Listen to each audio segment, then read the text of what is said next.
Mesdames, Messieurs, bonjour et merci de vous retrouver dans le cadre de ce programme. C'est la Retro, également ému de voir votre effectif décuplé d'un rendez-vous à un autre. Eh bien, l'émission C'est la Retro, nous serons des vôtres pendant 52 minutes. Nous serons également à votre service en matière d'information.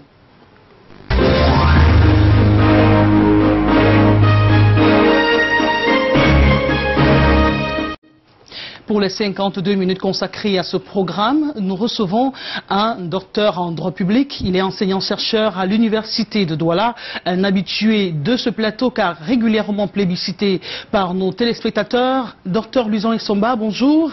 Bonjour Madame Monique Narossi, merci de me convier à cette très belle émission. Et surtout, merci de nous témoigner votre fidélité. C'est moi qui vous remercie et je crois que vous me prenez à brûle pour point. Cela ne va tout de même pas empêcher que nous puissions nourrir le débat afin d'éclairer la lanterne des téléspectateurs qui nous regardent et qui sont très nombreux. Merci beaucoup. Le plateau est vraiment, on va dire que le décor est planté avec votre introduction. Nous allons nous rendre dans le quartier Ngodi Bakoko, c'est à Douala, précisément dans le 3e arrondissement, qui a connu une semaine sans électricité et sans lumière. Dans le même temps, au quartier Mouyouka 2, c'est dans le département du Mongo, les populations n'ont jamais vu la trace d'un compteur de la Camerounaise des eaux et ces populations se désaltèrent grâce à l'eau des pluies et des puits. Ces deux reportages qui vont se succéder sont signés Julio Trésor Tanon et Mekaterine Mokuri et Luciano Diakodoudou. Dur est le quotidien des habitants du quartier Ngodi Bakoko, lieu dit barrière dans l'arrondissement de Douala 3e. Depuis les jours, la zone est sans électricité. Les activités commerciales sont au ralenti et même dans les ménages. Depuis dimanche soir, la lumière est partie. Tellement il y a la chaleur, on n'est pas même plus à supporter. Les activités ne marchent pas. Oui, et surtout pour les mamans qui préparent, elles en souffrent. Hein. Heureusement que nous on a réfléchi autrement à trouver des moulinex avec courant, hormis courant, avec moteur électrique qui utilisait l'essence. On est arrivé ici lundi, on a trouvé qu'il n'y avait pas de lumière. On est obligé de rester là jusqu'au soir. On vient, on sort le matin, on vient, on installe, on ne fait rien. Et le soir, on fait mon rang. Lors de notre descente ce jeudi, les techniciens de la société en charge de la distribution de l'électricité au Cameroun sont à pied d'œuvre. Juste le transformateur qui a cramé. Comme vous voyez le véhicule garé là, c'est l'un des nouveaux transports qu'on a apporté pour essayer de le muter. Ils étaient déjà là la veille, mais le courant n'a pas été rétabli à la déception des populations. C'est vrai qu'il y a un souci parce que nous ne travaillons pas, il n'y a pas de lumière, les choses sont gâtées au frigo. La présence d'Assunès est venue d'abord travailler, mais nous avons cru que ça a donné. Mais après le retour, nous voyons vraiment qu'il n'y a pas de lumière. Pourtant, il y a une raison. Comme on le dit toujours, le travail de langue est toujours facile. Lorsque les gens nous voient entrer, ils ne savent pas ce qu'on vient faire. Avant de venir avec un appareil, on vient faire une étude. Quand nous quittions les lieux, les travaux se poursuivaient pour un probable retour à la normale. Le quartier est nouvellement implanté et en pleine expansion démographique et subit déjà des surcharges et l'incivisme de certains habitants est déploré au regard des branchements anarchiques et clandestins, souvent à l'origine des multiples pannes. Ici, dans le petit village Moyouka 2A, vivent près de 200 personnes. Nous sommes dans le département du Mongo. Et ces enfants qui jouent innocemment n'ont jamais eu l'accès à l'eau potable. Seul point de ravitaillement en eau, des puits. Nous on buvait que l'eau de puits. Bon, on ne peut pas me dire combien de temps qu'on a été bu. Ça fait beaucoup les années. On est qu'ici là pour boire l'eau de puits. Même si c'est ça, là on boit. Bon, non, c'est que c'est Dieu qui nous encadre ici. C'est Dieu qui nous encadre ici. C'est de l'eau du puits qu'on utilise, qu'on boit avec tous les enfants et les maladies qu'on sort, tout ça. Nous souffrons beaucoup d'eau, beaucoup de problèmes d'eau. Les enfants parcourent des kilomètres pour se ravitailler en eau. À Moyouka 2A, il n'y a pas d'hôpital. Pourtant, cette localité est vieille de 88 ans. L'électricité n'y a jamais été installée. Pour avoir de la lumière, les populations ont recours à des branchements anarchiques tirés des villages voisins. Les promesses des hommes politiques s'enchaînent sans réalisation ici. Nous les voyons pendant la campagne, ils viennent nous promettre tout, ils nous promettent l'eau, ils nous promettent l'hôpital, ils nous promettent l'électricité. Quand ils sont élus, après, nous ne voyons rien. Nous on a un maire voté Hein? Nous, on a un député voté. Tous savent que le village Moyouka 2A n'a pas de l'eau, n'a pas d'électricité. Constitué à 70% d'une population anglophone, Moyouka 2A n'a pas d'école publique bilingue. Un établissement de fortune a été bâti par l'église. Et à nos jours, le Moyouka est peuplé en majorité des anglophones. Donc, on n'a pas une école bilingue. On a fait ça parce que la route pour quitter ici, aller à Mbanga est très loin.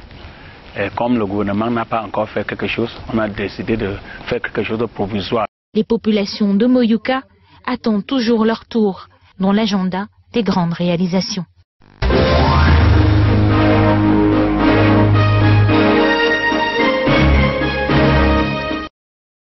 Alors nous allons nous intéresser particulièrement au cas du quartier Moyouka 2, c'est dans le département du Mongo. Ils ne connaissent pas d'adduction en eau potable, pas une trace des compteurs d'Eneo, mais à chaque consultation électorale, les candidats à la députation et ceux des mairies leur font des promesses fallacieuses. Docteur, comment comprendre qu'à chaque fois ces candidats soient élus alors qu'ils n'assurent pas, ils n'accordent pas à leurs citoyens, à leur base, des conditions de vie humaines, il faut le dire? Il faut pouvoir indiquer aux populations concernées que le droit constitutionnel prévoit un principe qui voudrait que le mandat impératif est nul. C'est-à-dire que les candidats peuvent vous promettre de vous donner le ciel et la terre. Et une fois qu'ils sont élus, ces candidats n'ont pas l'obligation de réaliser les promesses dites. Et c'est la raison pour laquelle aujourd'hui les populations n'ont jamais eu à comprendre ce phénomène que on vient juste chercher les acquis de vote.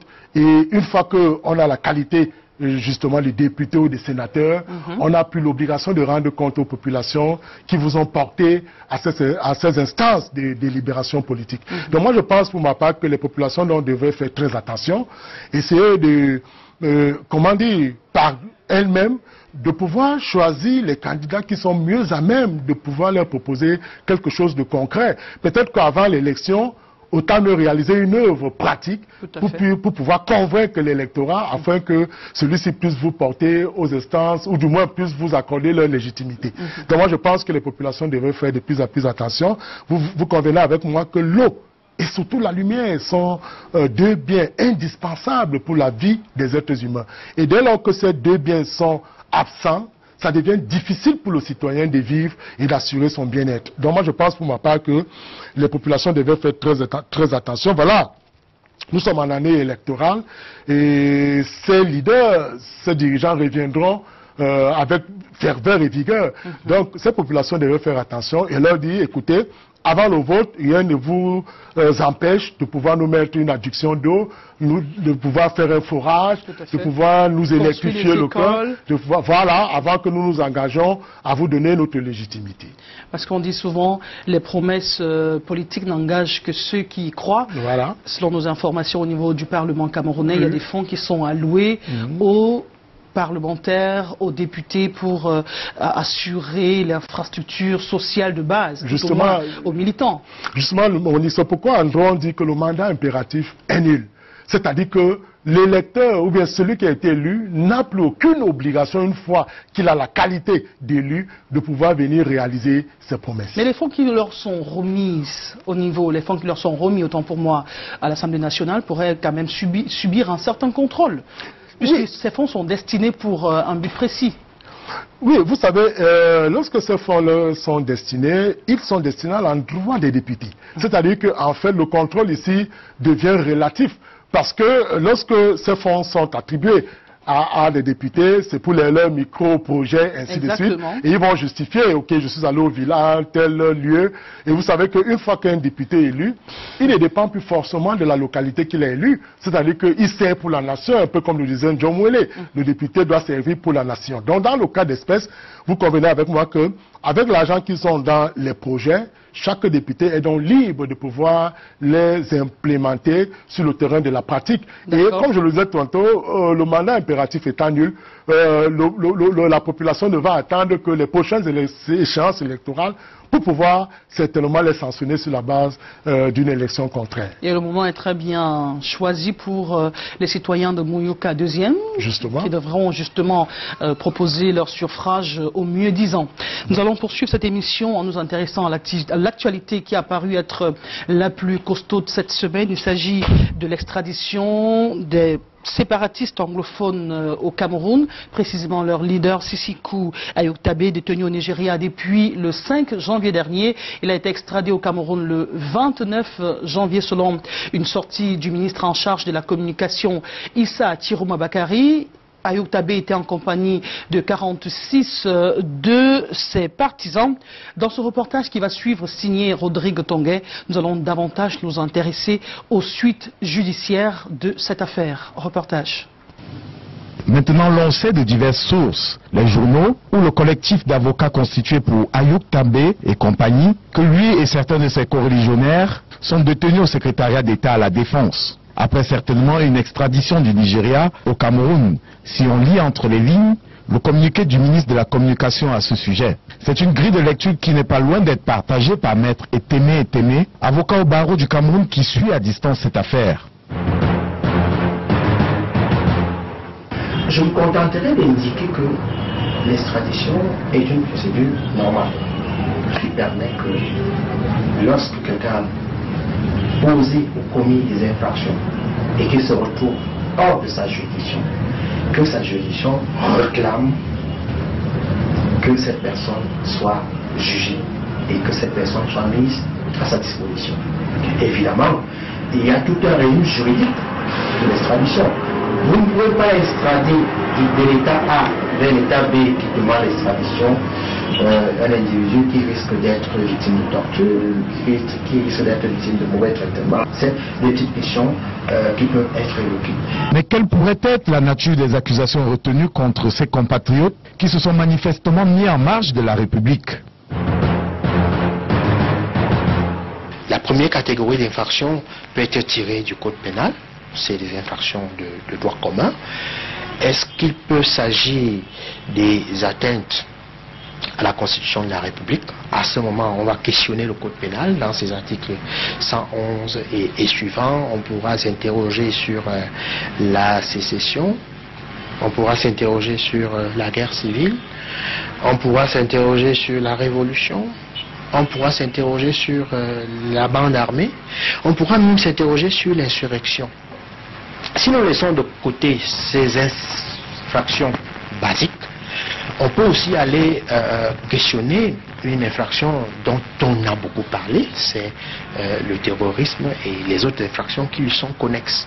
Donc, dans les deux cas, on peut se retrouver, n'étant pas une autorité de poursuite, on peut se retrouver dans des hypothèses de poursuite. L'opinion se demande par ailleurs quelle juridiction est compétente pour connaître de l'affaire. Le tribunal militaire qui est compétent en la matière. Je dois préciser que la loi camerounaise a créé une compétence spéciale au tribunal militaire chaque fois qu'il y a terrorisme et atteinte à la sûreté de l'État. Malgré la gravité de leur crime, les mises en cause auront droit à la défense et devraient s'attendre à un procès équitable. Voyez-vous, dans un procès, s'il y en a un le moment venu qui pourrait se dessiner, vous avez toute la société contre les individus. Et c'est pour cela que la procédure pénale existe. Et au cœur de la procédure pénale existe le droit à la défense qui lui-même est un dérivé du droit au procès équitable. Le procès attendu, celui des sécessionnistes, pourrait alors entrer dans les annales de la vie judiciaire du Cameroun et même de la construction des institutions de la République.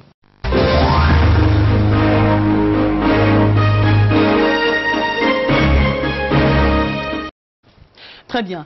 À la suite de leur extradition, le Haut Commissariat des Nations Unies pour les réfugiés, le HCR, a fait une sortie condamnant cet acte car selon eux, Ayoktabe et compagnie ont un statut de réfugié et ne devraient pas être extradés. Pensez-vous qu'il y ait eu une entorse à la loi? Je voudrais pouvoir indiquer à l'endroit des téléspectateurs qui nous regardent et qui suivent attentivement cette émission qu'il faut éviter de rentrer dans des arguties juridiques qui, en réalité, ne nous éclairent pas sur cette situation. Ce qu'il faut pouvoir indiquer, c'est que si nous prenons cette affaire sous l'angle essentiellement juridique, nous allons nous perdre. Autant mieux l'aborder sous l'angle politique. Et même sous l'angle juridique, il faut pouvoir noter que le Cameroun et le Nigeria ont passé des accords de sécurité en 1963 et 1972. D'accord. Et justement, sous le simple fait de ce que M. Sissoko Ayou Tabé a non pas la qualité de réfugié politique, mais la qualité de sécessionniste, c'est-à-dire de terroriste, cela donc entraîne la possibilité donc dans le droit de l'extrader dans le pays où il a sémé ce qu'on appellerait un trouble à l'ordre public, à la limite une atteinte à la sécurité de l'État. Parce que vous savez, en réalité, il y a 4 crimes qui s'organisent autour de cette action. Sans vous interrompre, vous me le permettez. Oui, je vous le concède. Voilà, il y a certaines personnes, à l'instar de Maître Tchongan, qui estiment que ce serait très tôt de les qualifier de terroristes. Ils ne sont pas encore passés devant un juge. C'est après leur passage devant un juge qu'on pourrait leur attribuer le statut de terroriste. Vous pouvez continuer. Oui, ça veut donc dire tout simplement que dans le principe, ils bénéficient de ce qu'on appelle en droit de la présomption d'innocence. Parce qu'ils ont droit à un procès équitable, ils ont droit à un principe du contradictoire, ils ont droit à un principe du droit de la défense, de leur droit de défense. Mais moi, je dois pouvoir indiquer que si ce Tabé s'inscrit ici dans la logique d'un crime qu'on qualifierait d'un crime d'agression, parce qu'on a profané les emblèmes de l'État, on a créé une division, presque la division de l'État, parce qu'il faut pouvoir l'indiquer, Monina aussi. Notre Constitution est claire en son article 1er alinéa 2, nous sommes dans un État unitaire décentralisé.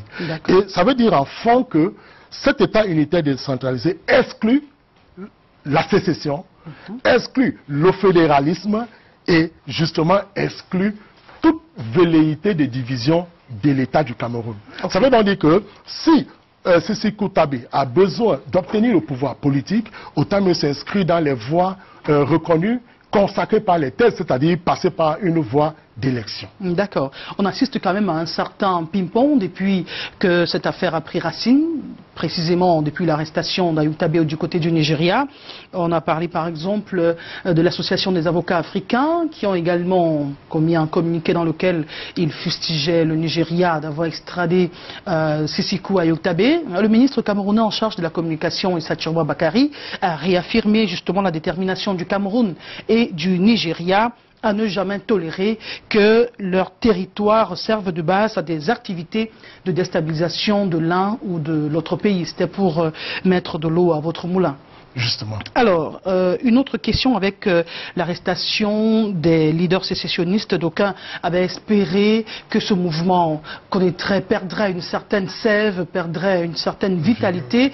Mais on remarque quand même sur le terrain que la violence gagne en intensité, que le mouvement produit des actes un peu plus exacerbés, on va le dire. Parce qu'il y a moins de 48 heures, moins de 72 heures, on annonçait 2 jeunes gendarmes assassinés du côté du nord-ouest du Cameroun.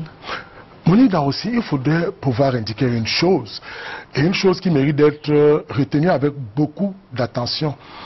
Il faut pouvoir indiquer que voilà une crise au départ qui se positionne sur des revendications corporatistes, qui a pris une proportion politique et qui a inséré ce qu'on appelle en sciences politiques un phénomène de sissiparité. C'est-à-dire qu'on ne reconnaît plus le ver de départ qui aujourd'hui, entré dans le fruit, on n'arrive plus à déterminer le ver de départ. Donc, l'arrestation de Sissoko... Il y a des pêcheurs en eau trouble. Oui, de Sissoko Ayou Tabé peut certainement réduire le phénomène en termes de coordination,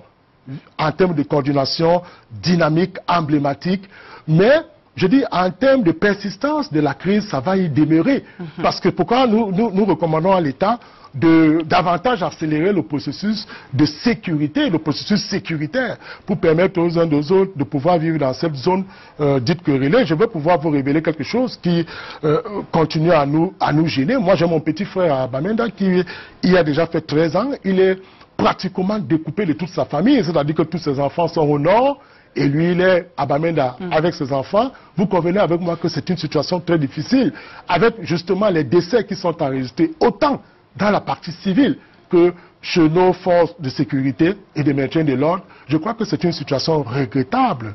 Mais, comme on l'a indiqué, et je crois que le président l'a dit dans son discours le 31 décembre, qu'il voudrait qu'il y ait un dialogue qui s'inscrive dans le strict respect de la légalité républicaine. Et je pense pour ma part qu'en réalité, la seule personne qui puisse impulser, qui puisse donner du sens et de la consistance à ce dialogue, c'est bien le président de la République, et je n'ai de cesse de l'indiquer. D'accord. Voilà. Vous avez entamé ma prochaine question, je vais quand même vous la poser, parce qu'au regard de la dégradation sécuritaire et la multiplication des lignes de front, tant du côté séparatiste que de l'armée, au Cameroun, il est nécessaire avec ces sécessionnistes de discuter. Ils sont à Yaoundé, selon le gouvernement camerounais. Il est temps de négocier pour étouffer ce qu'on qualifierait d'une insurrection armée qui est en train de prendre racine. Maintenant que les leaders se retrouvent au niveau de la capitale politique, et vous savez, les citoyens camerounais voudraient encore voir quelques images. Vous savez, ils sont dans ce qu'on appellerait les Thomas, c'est-à-dire qu'ils veulent d'abord voir. C'est vrai que la Bible nous demande de croire même sans voir. Moi, je pense pour ma part que la présence de ces différentes personnalités, de ces différents compatriotes et camerounais, parce qu'il ne faut pas très tôt leur coller l'étiquette de sécessionnistes ou de terroristes, la présence de ces différents Camerounais au niveau de la capitale politique du Cameroun, va permettre à l'État du Cameroun de les explorer, de les exploiter à fond pour que les uns et les autres, et on a dû d'ailleurs dans les sources informelles avoir une idée de ce que Sissoko Ayoutabé voudrait directement s'adresser au président de la République, et ça va donc permettre dans ce cas-là à ce monsieur de pouvoir dire au président de la République, voilà, et là on y craint. Parce que s'il tient à rencontrer directement le président de la République, ça veut dire que certainement, il y aurait justement les Camerounais, soit qui financent cette activité sécessionniste, soit qui ont une participation indirecte et qui permettent à la situation de crise de perdurer. Donc, Sissoko Ayoutabé est plutôt un élément d'exploitation. Je dis bien que, en termes de coordination, la chose pourra baisser, mais en termes d'intensité, ça peut se démultiplier, parce qu'aujourd'hui, son arrestation va plutôt, à mon sens, radicaliser les populations dites anglophones, et savoir que le président virtuel de l'Ambazonie se fait arrêter, on n'a pas de nouvelles de lui, et ça peut, pour ma part, renforcer justement et radicaliser la crise anglophone. On remarque quand même que depuis leur arrestation, il y a une multiplication des sorties sur les réseaux sociaux, notamment des généraux de ce qu'on appelle l'Ambazonie, la famille des sécessionnistes arrêtés et extradés au Cameroun, qui profèrent plutôt des menaces. Est-ce que ce sont des positions de nature à mener Yaoundé à reviser sa position? Si peut-être Yaoundé était parti pour une logique de négociation ou de dialogue avec ces sécessionnistes qui ont été arrêtés? Moi, là aussi, je voudrais convoquer Machiavel, que le président de la République essaye de copier avec fidélité, qui dit qu'à un moment donné de la gouvernance publique, il faut faire entrer la violence. Et je crois que l'État, étant détenteur du monopole de la violence légitime, peut donc, dès lors que l'occasion s'oppose et s'impose, de pouvoir faire restaurer l'ordre public et utiliser donc les moyens d'État qui sont les moyens de répression. Mais moi j'avais évoqué l'idée au départ de cette affaire, de ce que on a quand même relevé en début de cette affaire une forme de phlegmatisme du côté de l'État, c'est-à-dire qu'il n'avait pas pris au sérieux ces revendications. Et vous voyez aujourd'hui, c'est comme s'il y avait un phénomène où les gens ont souhaité que cela arrive pour une sorte de récupération. Et ça fait de sorte qu'aujourd'hui, on a vu, le président de la République a essayé, avec les moyens possibles de l'État, de pouvoir réguler, de pouvoir ramener, du moins de s'inscrire dans la voie du dialogue. Mais ça a été difficile parce que toutes les personnalités, ou du moins toutes les commissions qu'il avait pu mettre en place, n'ont pas pu apporter le résultat escompté. Et ça fait de sorte que ça revient donc. Certains estiment qu'il devrait faire le déplacement pour prouver sa détermination à aller à la rencontre des populations, des fils du Nord-Ouest. Je vais vous dire une chose, notre constitution est claire. Le président est l'élu direct du peuple. Et en cela, ça fait de lui le père de la nation. En tant que père de la nation, il a l'obligation, comme lui-même il l'a dit, de garantir, de restaurer la paix et de protéger les citoyens camerounais, et lui-même aussi. Alors, quand un cas pareil se pose, dès lors que toutes les commissions qui ont été mises en place, et même les personnalités qui ont été conviées à la négociation, à la table de la négociation, n'ont pas pu ramener un résultat clair, je pense pour ma part que le président de la République devrait, à défaut de tenir une communication institutionnelle, spécialement sur la crise anglophone, pourquoi pas se déporter aux zones dites querellées et leur dire, écoutez, venez, asseyons-nous, négocions. Et je dois dire pour cela que c'est possible. Ça a été le cas avec la secrétaire du Commonwealth. Voilà, vous avez vu Scotland Patricia de la Commonwealth est venue ici. Vous avez vu, elle a fait le déplacement à Boya. Elle était à Boya. Elle a dû prendre langue avec les uns et les autres qui ont dû lui indiquer un certain nombre de desiderata.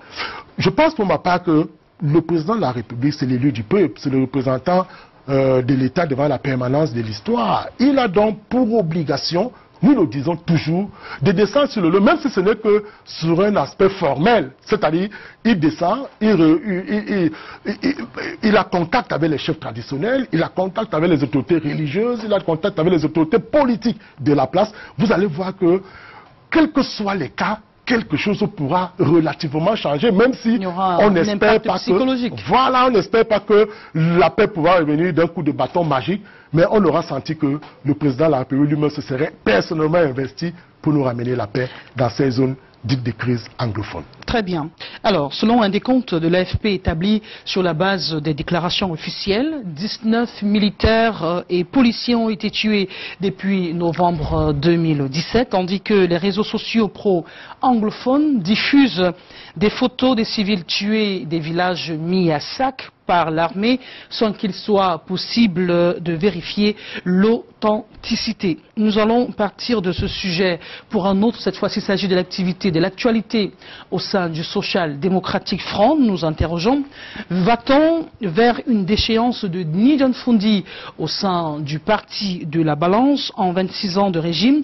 L'homme du sofa don't finish a enregistré 2 challengers, l'un en 2011, l'autre c'était en 2006, en l'occurrence Célestin Djamène, mais pour cette élection de 2018, la consultation électorale, on parle de la présidentielle de 2018, les candidatures se bousculent au portillon. On a assisté à celle de son tout premier vice-président, Joshua aussi. Nous vous proposons une analyse de Patrick Christian Dobo. L'annonce de l'honorable Oshi est un véritable grain à moudre pour le débat politique national. Un vaste champ d'analyse et d'hypothèses en cette année essentiellement clamée électorale. Si on peut légitimement se demander si cette intention aura un sort différent de celui jadis réservé à celle manifestée en 2011 par l'honorable Forbing Tundonga Mantoum et celle de Célestin Djamène, conseiller municipal à Douala 1er, cette annonce surprise du député du Vouri Centre laisse tout au moins apparaître plusieurs grilles de lecture. Tout d'abord, une telle intention venant d'un des plus proches collaborateurs du chairman laisse libre cours à un désistement probable, même si pas encore certain de Nidjon Fundi, à la course à la prochaine présidentielle. Il y a ensuite, par cette démarche, une volonté du STF d'afficher la vitalité du jeu démocratique en ses rangs, en répondant par le même coup à certains de ses détracteurs qui lui reprochent d'avoir le même fonctionnement que celui du parti au pouvoir, qu'il décrit pourtant au quotidien.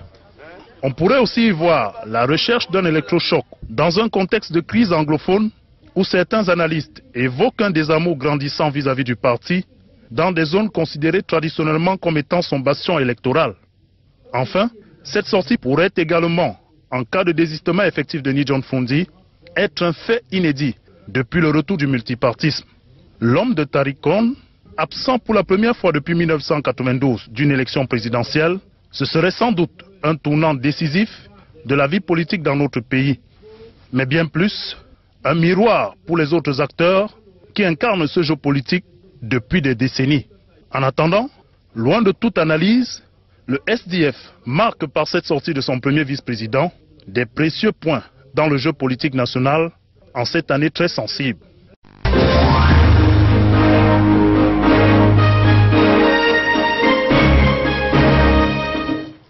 Alors, l'honorable Mbandam, qui est le vice-président de l'Assemblée nationale et président du groupe parlementaire SDF à l'Assemblée nationale, a lui aussi déclaré sa candidature après celle de l'honorable Joshua aussi, qui est le premier vice-président du Social Democratic Front. On va vers une ère nouvelle au sein du SDF.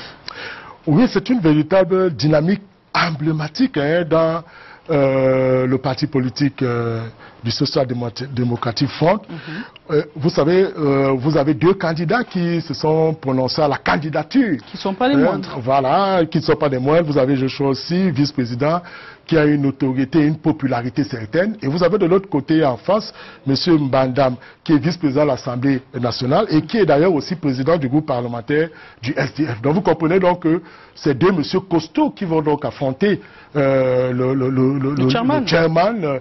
Et donc je dois vous dire que si je voudrais faire une lecture de fond, je crois que si vous avez une telle bataille déjà entre Joshua Echi et Mbandam, ça veut dire certainement que le chairman a dû leur insuffler de manière informelle qu'il ne se présentera plus à la tête du SDF. Parce qu'en réalité... À la candidature du parti, parce qu'il vient d'être élu par le SDF du Nord-Ouest comme le candidat du Nord-Ouest pour la tête du parti. Ce sont les primaires. Voilà. Donc, ça veut dire cela. Moi, je connais, pour avoir mené de plus près quelques analyses sur l'activité des partis politiques au Cameroun, il faut le noter. Ça veut dire que Nidon Fundi n'est pas un monsieur facile, c'est un monsieur d'une certaine nuance, d'une certaine complexité. Je n'ai pas envie de dire qu'il est un dictateur, parce que on l'a souvent vu lors des réunions du NEC, il est le seul à prendre la parole, il est le seul à pouvoir indiquer les orientations du parti. Et une fois que vous voulez vous opposer à lui, je crois qu'il vous démontre par A plus B que c'est lui le leader de ce parti. Boulimie de pouvoir décrié dans d'autres partis. Voilà, boulimie de pouvoir. Mais je pense que lui-même, Nidon Fundi, est en train de comprendre la décrépitude qui anime ce parti. Nous avons vu plusieurs départs manifestés dans le cadre du SDF. Nous avons vu aujourd'hui une remobilisation de troupes au sein de ce parti politique qui, quoi qu'on dise, reste quand même le leader des partis d'opposition. Parce que vous convenez avec moi que depuis l'avènement de la démocratie et surtout du multipartisme au Cameroun, le SDF s'est toujours positionné et sans rival comme le parti politique d'opposition le plus prégnant. Même si les résultats de ces dernières années, 10% la dernière présidentielle au Cameroun, 10% comme parti de l'opposition principale, il faut le dire, ne donne pas des sueurs froides au parti au pouvoir, qui a caracolé à plus de 77%. Oui, Monique, vous semblez si bien le dire avec pertinence, mais relevons tout de même que les Camerounais les plus avertis ont certainement fini par comprendre que entre Nidon Fundi et le président Paul Biya et le RDPC, il y a comme ce qu'on appelle des larrons en foire, c'est-à-dire qu'en fait des gens qui se comprennent très bien même s'ils peuvent être opposés à un certain moment donné. C'est la raison pour laquelle les gens estiment que Nidon Fundi n'est qu'un bras mort du RDPC, parce que on l'a souvent vu même dans les réunions du NEC, on voit assister des personnalités du parti RDPC. Donc, qu'est-ce qui peut justifier dans cela? C'est en cela que le peuple a pris du recul de dire, si un parti politique peut se retrouver dans son cadre soupçonner des négociations souterraines, mais accueillir un autre parti qui est surtout le parti au pouvoir, ça veut tout dire. C'est-à-dire qu'il peut avoir ce qu'on appellerait en toile de fond un parlementarisme de couloir, c'est-à-dire où on peut se faire jouer et des mallettes et d'argent. Et d'où aujourd'hui, Nidon Fundi, il faut le dire clairement, au Camerounais a certainement perdu de sa crédibilité et surtout de sa pugnacité. Alors, l'homme du sofa Don Finish, c'est comme ça qu'il était appelé, le bras droit levé au ciel, promettant aux Camerounais la fin de la souffrance. Si jamais John Fundi, nous allons supputer, si jamais John Fundi était également candidat à la candidature pour représenter ce parti à la présidentielle, quelles seraient les chances de Mbandam et autres candidats comme Joshua Ochi en l'occurrence? Je l'ai dit tout à l'heure, vous allez certainement pu lire entre les lignes. Carlo disant que Nidon Fundi est aussi un dictateur, ça veut dire que, en fait, la candidature de Mbandam, encore moins celle justement de Joshua Ochi, ne peuvent prospérer que si justement le chairman décide de ne plus se représenter comme leader de ce parti politique. Je dis bien une chose, si il restaure sa qualité de chairman et décide de se positionner, je crois que les deux candidats qui se sont révélés à la candidature de ce parti, je crois que ce sont des candidatures vaines. Pour avoir plus de chance lors des l'élection présidentielle en 2018 au Cameroun, est-ce que vous leur conseillerez, du haut de votre statut d'expert en droit public, une certaine coalition? On l'a vu déjà avec Akere Mouna et Madame Sadio, le parti de Madame Sadio. Et parlant même de coalition, les micro-coalitions ont-elles des chances de prospérer? Je voudrais prendre le cas spécifique du SDF. J'ai dû écouter avec beaucoup d'admiration et d'attention les propos de Célestin Djamène, qui utilise une figure de style en disant que il n'y a que les rivières qui se déversent vers la mer et que la mer c'est le SDF et les autres partis politiques sont des rivières. C'est les rivières. Moi je pense pour ma part que en prenant du recul en tant qu'analyste et observateur de la scène politique, je veux pouvoir indiquer que aucune opposition en Afrique en rang dispersé n'a réussi à bousculer le pouvoir en place. Je vais vous prendre un exemple clair et perceptible. Nous allons aller au Sénégal. Vous vous rendez compte que si on était resté à un scrutin uninominal à un tour, Abdoulaye Wade serait toujours président à nos jours. Absolument. Parce qu'il avait au premier tour remporté la majorité relative avec 36 voix, avec 36%. Le cas de Barbeau également. C'est donc, en allant au second tour, qu'il y a un phénomène en droit constitutionnel qu'on appelle un phénomène de saucissonnage, c'est-à-dire les petits partis se greffent au petit parti qui a vraiment concurrencé le grand parti. Et à partir de là, donc, tous les petits partis, dans la conscience de renverser le pouvoir en place, s'allient donc aux petits partis pour renverser le grand parti. Et c'est ce que nous avons vu au Sénégal, où Macky Sall donc a réussi au second tour à battre à plat de couture le président Abdoulaye Wade. Ça devrait servir de cas de colle pour les Camerounais. Oui, dans toutes les démocraties africaines, c'est ce qu'on a vu même au Bénin. C'est pourquoi je le disais toujours dans vos antennes que si l'opposition camerounaise va à rang dispersé, je voudrais vous rassurer que le président Paul Biya va y rester autant qu'il peut. Parce que le RDPC, sur le plan de la dimension territoriale, a déjà embastillé presque tout le... Pas presque, a totalement embastillé le territoire électoral camerounais. Vous allez voir une chose qui est certaine. C'est que lors des élections, nous avons des partis politiques qui n'arrivent pas à envoyer des scrutateurs dans des zones les plus reculées, où vous n'avez que le RDPC. Donc, ce qui est évident, le RDPC ne peut qu'être majoritaire et gagnant dans ces zones. Donc, ce qui veut dire, Monique n'a aussi, pour me résumer, et pour que les téléspectateurs comprennent la logique de la démonstration, c'est simple. Si les partis politiques peuvent prendre une conscience verticale, c'est-à-dire se réunir, et une conscience horizontale d'abord, c'est-à-dire se réunir, se coaliser, et une conscience verticale, c'est-à-dire trouver un leader unique, je pense, et après se redistribuer les cartes politiques plus tard, je pense que par ces voies, ils pourront rabaisser le RDPC. Ok, c'est compris. Et nous espérons que ces leaders reverront on va parler de revoir, comme on le dit dans certains jargons, rabaisser leur ego pour permettre à l'objectif d'atteindre le pouvoir, de prospérer et qu'à la suite on puisse se redistribuer les cartes. Nous allons nous rendre dans la partie septentrionale du Cameroun, accompagner le général René Zemeka qui est allé motiver, encourager les troupes qui y sont déployées depuis 2014 à l'effet de débusquer définitivement les hommes d'Aboubacar Shekau. C'est un reportage que signe notre correspondant Aminou Alioum avec le concours de Alex Lembe. Le général de corps d'armée et chef d'état-major des armées René-Claude Meka a séjourné du 24 au 27 janvier dernier dans la 4e région militaire interarmée en compagnie d'une suite importante d'autres personnalités de haut rang de l'armée camerounaise. À Maroua, Kousseri, tout comme à Mora, où cette forte délégation s'est rendue, les rencontres se sont déroulées à huis clos.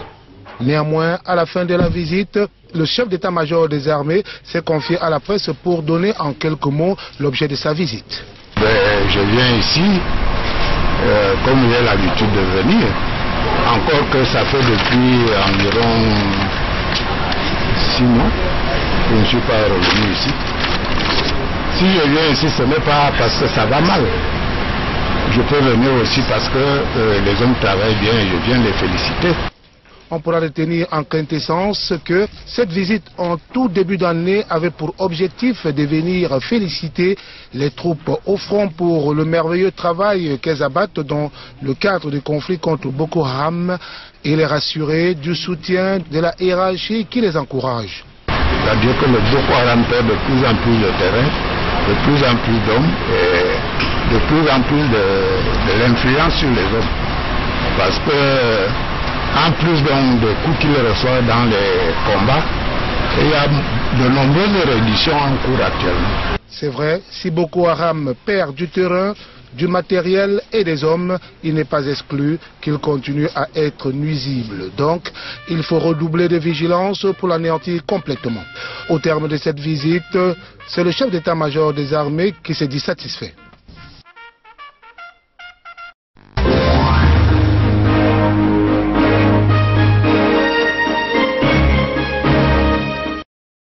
Boko Haram perd du terrain. Au début de cette guerre en 2014, certains ne vendaient pas cher la peau de l'armée camerounaise en matière de stratège en ce qui concerne la guerre.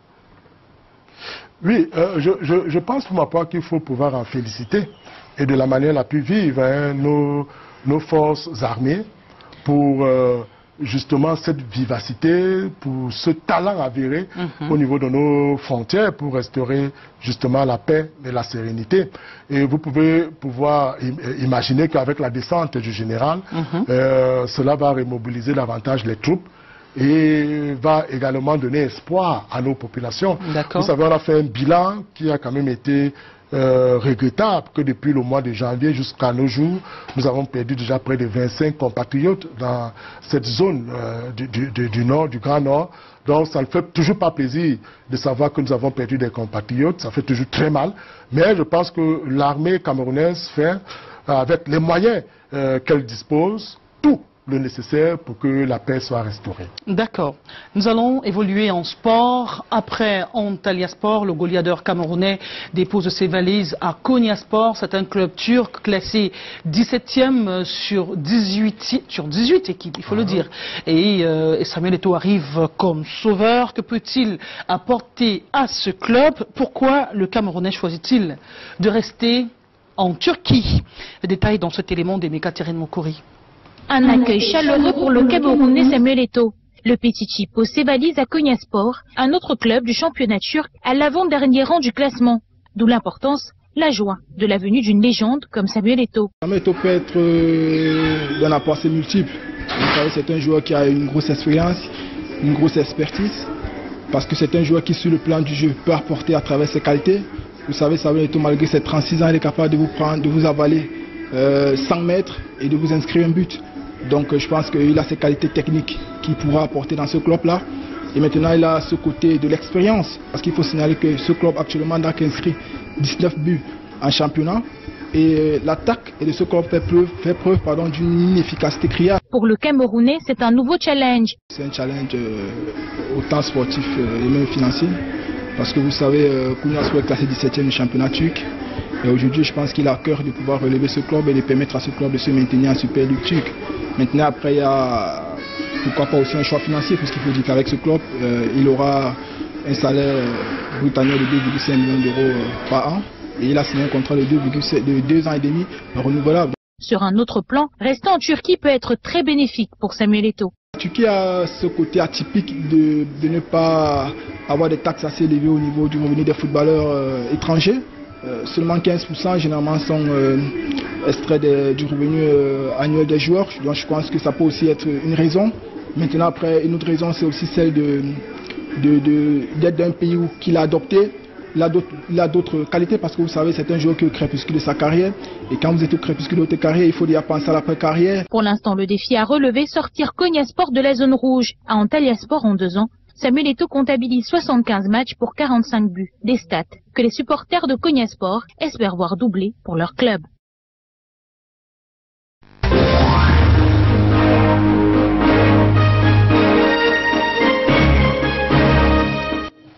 Voilà, le championnat Super League est peu compétitif, peu médiatisé par rapport au championnat espagnol avec le Barça, le championnat italien avec l'Inter de Milan où Samuel Eto'o est brillamment passé. Que peut-il apporter puisqu'il vient en termes de sauveur? On a parlé du crépuscule de sa carrière. Les jambes de Samuel Eto'o fils peuvent-elles sauver une équipe qui est classée presque dernière du championnat? Je voudrais un peu plonger dans... je ne veux pas dire une clause de style, mais pour dire que Samuel Eto'o est un peu comme du vin. C'est-à-dire que pendant qu'il vieillit, il se bonifie. J'ai l'impression que ce monsieur a bu la pilule de l'éternelle jeunesse, parce qu'on a comme impression que Samuel Eto'o reste égal à lui-même. Je pense que quand on analyse ce nouveau contrat international, ça nous démontre de ce que Samuel Eto'o reste garant d'un talent qu'il a sur la godasse, parce que vous voyez, il est presque au crépuscule de son âge, mais il est sollicité pour élever la dimension d'un club qui est presque agonisant, c'est-à-dire qu'il se retrouve à l'arrière-garde de 17e sur 18. Vous convenez avec moi qu'il y a là donc une double analyse. D'abord, un premier challenge qui va consister à faire remonter ce club à un niveau qui va échapper à la relégation, et justement une autre analyse qui nous permet de comprendre que en cela, en fond, il y a ce qu'on appellerait certainement une ambition lucrative, parce qu'avec près de 2,5 millions et ainsi de suite de salaires qui seront octroyés à Samuel Eto'o. D'euros, il faut préciser. Ah, voilà, d'euros. Donc vous convenez avec moi que, d'ailleurs tout à l'heure nous avons suivi l'expert qui indiquait avec pertinence que c'est un pays qui l'a pratiquement adopté, et Samuel Eto'o se sent si fier d'y rester, et c'est la raison pour laquelle il a accepté certainement de signer à Konya Sport. Il y a un autre aspect qui concerne Samuel Eto'o fils, on le voit très proche des chefs d'État, à l'instar de Vladimir Poutine, on l'a vu à côté d'Erdogan, le président de la Russie, on l'a vu à côté d'autres sommités internationales en matière de sport, Infantino à tête de la FIFA, et même jusqu'en Afrique, la fédération au niveau du continental. Quel avenir avec toutes ces relations que Samuel Eto'o fils a réussi quand même à se tailler en dehors des gradins, en dehors des stades? Moni, là aussi, il faut le dire clairement aux Camerounais, Samuel Eto'o, même si je voulais l'indiquer, qui ne vient plus d'une planète, mais il nous vient d'un univers. Samuel Eto'o, au regard justement de plusieurs titres qu'il a engrangés, au regard du talent de ce monsieur, moi je préconiserais, peut-être que les Camerounais me tireront dessus, et peut-être que ceux qui ne lisent pas entièrement, au fond, le football, moi j'aurais souhaité que pour sa fin de carrière, avec la Coupe des Nations que nous organisons au Cameroun, que nous donnons une chance à Samuel Eto'o de jouer même les 25 minutes. Je crois qu'on aura restitué à ce monsieur toute la reconnaissance nationale. Son honneur. Et sa présence avec les chefs d'État, que ce soit africain, européen, on l'a vu l'autre jour dans un avion avec Macky Sall, atteste avec beaucoup d'élégance. Les derniers romans avec le président libérien. Avec le président libérien, atteste avec suffisance que Samuel Eto'o n'est plus dans la dimension du sport, mais il est aujourd'hui à considérer comme un être diplomatique. Un ambassadeur pour le Cameroun. Ambassadeur pour le Cameroun et même pour le monde entier. C'est-à-dire que Samuel Eto'o aujourd'hui, avec l'auréole qu'il a, est capable de résoudre une crise dans un État européen, dans un État africain, parce qu'il faut le dire, reconnaissant à César ce qui est à César. Samuel Eto'o, bien qu'il soit camerounais, est à la dimension des Ronaldinho, des Ronaldo, des Zidane, enfin, et ainsi de suite. Donc c'est un monsieur qui mérite qu'on lui lève un coup de chapeau et qu'on lui demande davantage de s'impliquer. Vous avez vu, compte tenu de la rigidité et même la sévérité des propos d'Ahmad Ahmad, le président de la Confédération africaine de football, qui avait tenu des propos, et vous avez vu, avec sa rencontre avec Samuel Eto'o, a dû quand même apaiser ses propos. Et Samuel Eto'o, je ne veux pas lire dans une boule de cristal, mais a quand même pu lui dire que le Cameroun est un pays de défis. Nous allons relever ces défis pour l'organisation de la CAN, même s'il revient, il venait de rebondir tout de moment pour dire que les rapports de la dernière commission en date ne sont pas totalement des rapports positifs pour l'État du Cameroun, et il nous intime l'ordre d'accélérer les travaux au niveau des structures hôtelières, des structures routières, Même dans les stades. Et même, voilà. Alors, vous parliez avec beaucoup d'émotion de Samuel Eto'o-Fils. C'est une rose pour le Cameroun, une rose qui ne manque pas d'épines. Il faut juste savoir comment cueillir la rose pour en profiter et ne pas se faire piquer par les épines qu'elle contiendrait. Nous en avons tous, en tant qu'humains, des roses et des épines. Avec le concours de la réalisation, justement, nous allons vivre cette autre sortie sportive cette semaine. C'était la course de l'espoir dans la ville de Douala avec le concours d'Alex Lembe. Nathanaël Mebraton sera considéré comme le lièvre de la deuxième étape du Tour de l'Espoir 2018 qui va se courir ce jeudi entre Idenao et Douala, étape longue de 147,7 km sur du plat et des montagnes. Mais avant cela, s'est couru ce mercredi la première étape de la course de l'Espoir en circuit fermé dans la métropole économique Douala, étape longue de 92,2 km sous une canicule pas du tout pardonnable, d'où certaines chutes pas trop graves et sous l'œil très attentif du gouverneur de la région du littoral. Sur la ligne de départ, 144 cyclistes de 15 nationalités, à savoir l'Égypte, le Vietnam, le Maroc, le Burkina Faso, la République démocratique du Congo, la Côte d'Ivoire, l'île Maurice, l'Éthiopie, l'Érythrée, la Tunisie, l'Algérie et le Cameroun, pays hôtes pour ne citer que celle-là. Sur la ligne d'arrivée, un duo érythréen avec à sa tête l'inamovible Nathanaël Mebraton, suivi de Semenfes Zelemoun, qui d'ailleurs va s'adjuger le maillot vert de meilleur sprinter, alors que le blanc à pois rouge de meilleur grimpeur est revenu au Marocain El Mehdi Choukri. Le premier Camerounais arrivera dans le peloton avec un temps abordable. Qu'est-ce qui n'a pas marché? Réponse. Moi particulièrement, l'échappée part devant moi à la chute. Comme j'ai chuté au niveau du pic, c'est là où l'échappée part, donc je n'avais pas vraiment la possibilité de remonter. Je remonte sur le vélo, j'essaie de régler encore le vélo avant de remonter. Le peloton était dans la même partie. J'ai roulé presque un tour derrière seul pour pouvoir toucher le trou. On savait qu'on avait l'un de nous devant à l'échappée, donc on était plus question qu'on se remette à travailler derrière. Il fallait qu'on mette les adversaires autres moulins pour qu'ils essaient aussi de travailler. Donc, en fait, si vous avez vu ce qui s'est passé aujourd'hui, c'était juste...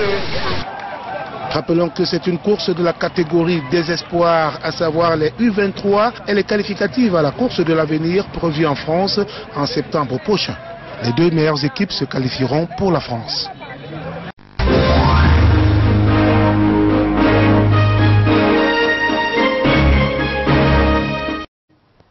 Eh bien, la réalisation nous signale que nous sommes parvenus au terme de cette émission. Les 52 minutes se sont écoulées aussi rapidement, mais un mot quand même sur cette compétition sportive qu'accueille le Cameroun. Ça fait plus de 10 nationalités qui sont venues courir au Cameroun. Le Cameroun, décidément, une terre de sport. Je veux pouvoir vous indiquer que 2018 est une année particulière, hein. Vous allez voir que nous avons 24 pays que nous accueillons pour la CAN. Pour 2019, vous voulez dire? Oui, parce que déjà tous se préparent en 2018 et nous avons cette course qui témoigne vraiment de la vitalité du sport au Cameroun. Je pense que c'est quelque chose à apprécier, même si à un moment donné, on n'a pas pu circuler durant ces 2 jours. Ça a été très difficile. Moi, je suis parti de l'université de Douala jusqu'à mon domicile à pied. Ça aussi très bien fait pour le sport. Bien sûr. Et dans nos prochaines éditions, nous reviendrons sur l'actualité de Joel Embiid, le compatriote, le Camerounais qui mesure 2,13 mètres et qui est du côté des États-Unis, très courtisé. C'est l'un des meilleurs de sa génération, peut-être même le sportif africain le mieux payé. Mesdames, Messieurs, nous mettons la clé sous le paillasson pour ce qui est de cette édition de l'émission, la rétrospective de l'information sur Canal 2 International. Non sans vous remercier pour cette fidélité que vous nous témoignez tous les dimanches, toute la semaine pour d'autres programmes. Merci de choisir Canal 2 International et à l'invité nous vous disons merci de nous témoigner votre fidélité chaque fois que nous manifestons l'envie, le bonheur de satisfaire nos téléspectateurs. Merci Dr Luzon et Somba. Merci, c'est moi qui vous remercie. Dimanche prochain, ce sera notre rendez-vous. Avec le même plaisir, nous serons des vôtres et à votre service.